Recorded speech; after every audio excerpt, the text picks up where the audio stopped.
తో పాటు జంజీ. జంజీతో పాటు మహిళలు బాగా పోటెత్తి ఓట్లేశారు. దాంతోపాటు ప్రధానమైన ఎలిమెంటు మహిళా బిల్లుకు సంబంధించి చాలామంది తక్కువ అంచనా వేశారు కానీ అది పార్లమెంట్లో ఓటింగ్కి వస్తున్న రోజు యావత్తు తమిళనాడులో నల్ల జెండాలు రోడ్లలో పెట్టారు డిఎంకే వాళ్ళు. స్టాలిన్ ఆ నల్ల జెండాలు ప్రతి కరెంట్ పోల్కి నల్ల జెండా ఉంది. ప్రతి ఇంటి ముందు నల్ల జెండా పెట్టించారు వాళ్ళ కార్యకర్తలు. ఆ బిల్లు ప్రతులని డిఎంకే అధినేత స్టాలిన్ అది తగలబెట్టాడు. చాలా మందికి మేము కూడా భారతీయ జనతా పార్టీ తరఫున ప్రచారం చేసినప్పుడు ఏమ్మా మీరందరూ కూడా ఎప్పుడు ఇంట్లో పనికే పరిమితమా, మీరు చట్టసభల్లోకి రాకూడదా మేము అని అడిగినప్పుడు చప్పట్లు తడుతున్నారు. అసలు మహిళల్లో వచ్చిన ఆ రెస్పాన్స్ ఏదైతే ఉందో ఖచ్చితంగా డిఎంకేకి నెగిటివ్ ఇది అని మేము తీర్మానించుకోవడం జరిగింది. డిఎంకేకి నెగిటివ్ అయితే బీజేపీకి పాజిటివ్ అయి ఉండాలి అంటే కదా. కానీ బీజేపీ ఒకటే కూటమికి వచ్చింది పాస్ ఎందుకు? అవ్వాలి, అది పోలరైజ్ అవుద్ది అనుకున్నాం. కానీ మధ్యలో వచ్చిన విజయ్ 24% దాకా వచ్చి ఆగుతాడు అనుకున్నాం కానీ 35% దాకా వస్తాడని అనుకోవాలి. ఎందుకంటే అన్ని సీట్లు మేము ఇవ్వలేదు, 8 నుంచి 18 మాత్రమే ఇవ్వగలిగాం ఏది విజయ్కి. కానీ అవి అనూహ్యంగా అంటే ఇక్కడ ఫ్యాక్టరు మహిళా రిజర్వేషన్ బిల్లు ఫ్యాక్టర్ అవ్వలేదు. అదొక ఫ్యాక్టర్, ఆ, అది వన్ ఆఫ్ ద ఫ్యాక్టర్ అంతేగాని మేజర్ ఫ్యాక్టర్ అది అవ్వలేదు. బెంగాల్లో మీరు మేజర్ ఫ్యాక్టర్ అది అయి ఉంటే బీజేపీకి వచ్చి ఉండాలి సీట్లు. బీజేపీ 28 సీట్లలోనే కంటెస్ట్ చేసింది. సమాంతరంగా ట్రయాంగిల్ కంటెస్ట్లో యాంటీ ఇన్కంబెన్సీ ఓటు సాంప్రదాయక వైరం ఉన్న కాంగ్రెస్ టీడీపీ మధ్యలో వచ్చిన ప్రజారాజ్యం లాగా ఏదైతే ఓట్లు చీలుస్తున్నాడో 18 నుంచి 24% చీల్చినా కూడా 18 కన్నా కొంచెం ఎక్కువ సీట్లు వచ్చినా రావచ్చు. కానీ గెలిచే మార్కు దాకా త్రిబుల్ డిజిట్లో సీట్లు విజయ్కి వస్తాయని ఎవరు అనుకోలేదు. చాలామంది సర్వే సంస్థలు ఈ 98 ఎవరైతే % డిఎంకే గెలుస్తుందని ఇచ్చారో వాళ్ళందరూ 1 to 3 ఇచ్చారు విజయ్కి వచ్చే సీట్లు 1 నుంచి 3, అవును కొందరు 5. అవును, మేము 8 నుంచి 18, కానీ 42-44 స్థానాల్లో సెకండ్ ప్లేస్ వస్తాడని ఇచ్చాం.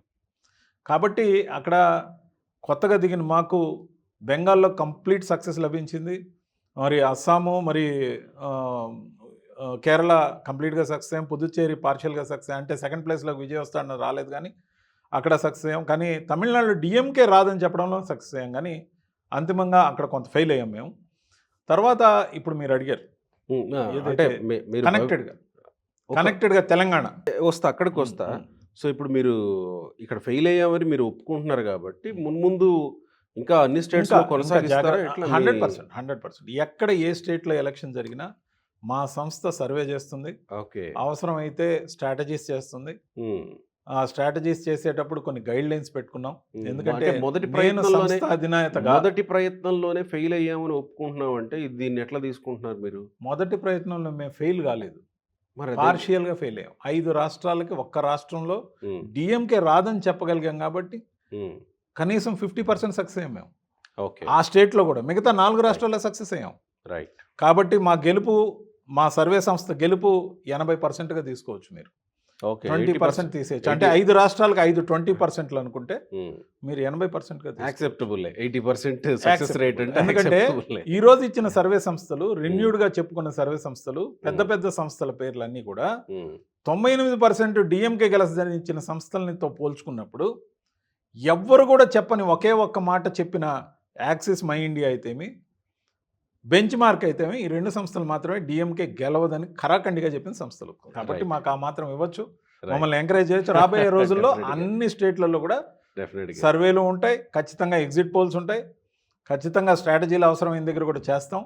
ఆ విధంగా ముందుకెళ్తాం. రైట్. ఇక తెలంగాణ విషయానికి వస్తే, తెలంగాణ నెక్స్ట్ టార్గెట్ తెలంగాణనేనా?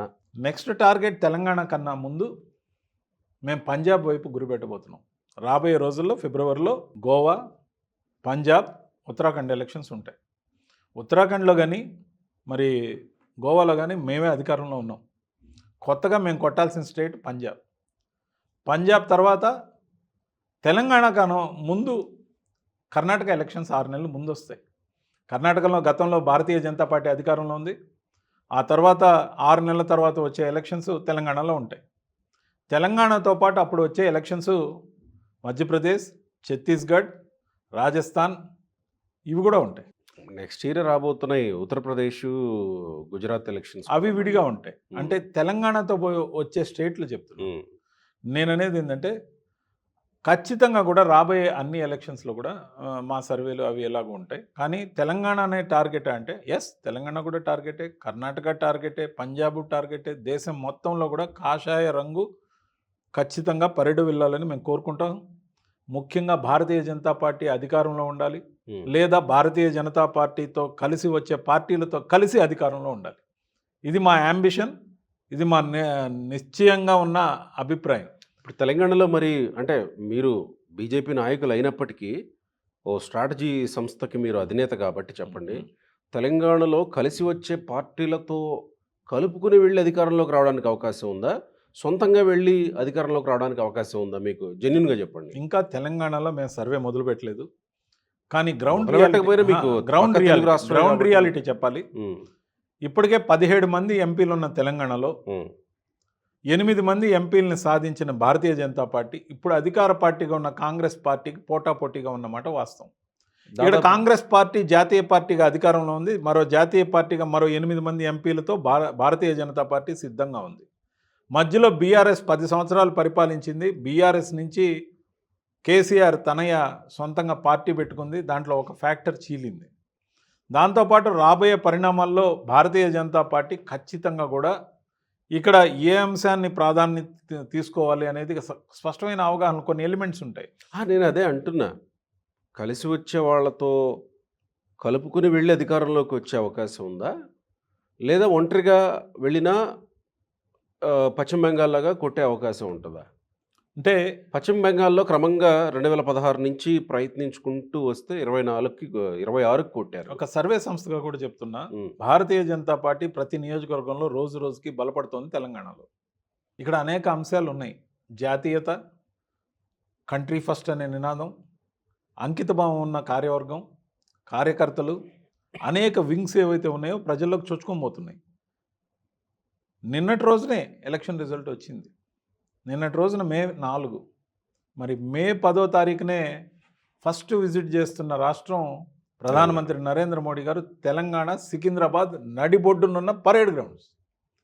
ఆయన మొదలు పెడుతున్నాడు అంటేనే దాని మీనింగు తెలంగాణలో భారతీయ జనతా పార్టీకి పెద్ద ఎత్తున ఒక ఊపును తీసుకొచ్చే కార్యక్రమం. అంటే ఎంత వేగంగా బీజేపీ పనిచేస్తుంది, ఎప్పుడు నిరంతరం రాజకీయంగా పార్టీ పనిచేస్తుంది, దేశంకి ప్రభుత్వం పనిచేస్తుంది. సో భారతీయ జనతా పార్టీ ఏ రోజు కూడా ఏ రాష్ట్రాన్ని కూడా తక్కువగా తీసుకోదు, ఖచ్చితంగా గెలిపే ప్రాతిపదికగా నిర్ణయాలు తీసుకుంటుంది. మరి కలిసి పోటీ చేయాలన్నా లేదా అనేది పార్టీ యొక్క నిర్ణయం. పార్టీ యొక్క నిర్ణయాన్ని ఎలా ఉందో మీకు తెలుసు. గ్రౌండ్ రియాలిటీ క్లియర్గా చెప్తున్నాను. 8 ఎంపీ అభ్యర్థులు వచ్చారు అంటేనే సగభాగం ఒక మజ్లిస్ తీసేస్తే అంటే 119 స్థానాల్లో 55 స్థానాల్లో ఆల్మోస్ట్ బీజేపీ వచ్చినట్టే. 60 స్థానాలు వస్తే మెజారిటీ.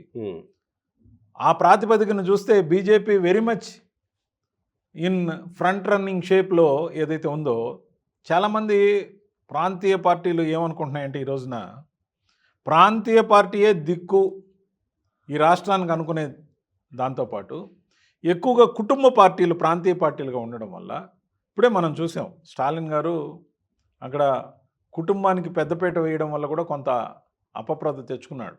అది కనిమొళి గారి రూపంలో కావచ్చు, ఉదయనిధి స్టాలిన్ రూపంలో కావచ్చు, అనేక మంది వాళ్ళ మారన్ బ్రదర్స్ కావచ్చు, చాలామంది అందరూ ఫ్యామిలీ అంతా కూడా పొలిటికల్గానే ఉన్నారు. ఎక్కువ మంది కుటుంబ సభ్యులు ఇన్వాల్వ్ అయ్యే పార్టీలు కొంత ఇబ్బందికి గురయ్యే అవకాశం ఉంది. కోర్స్ తెలంగాణలో కేసీఆర్ గారికి ఒక లెక్క ఉన్నా, కేసీఆర్ గారి మీద గతంలో చరిష్మా ఉన్నా, ఇంట్లో వచ్చిన డిఫరెన్సెస్ కావచ్చు, ఇంట్లోనే చీలిక ఏర్పడడం కావచ్చు, వీటన్నిటితో మనకు సంబంధం లేకుండా భారతీయత మీద, తెలంగాణ మీద స్పష్టమైన అవగాహన ఉన్న భారతీయ జనతా పార్టీ మాకు తెలిసినంత వరకు సింగిల్గానే వెళ్ళే అవకాశం ఉంది.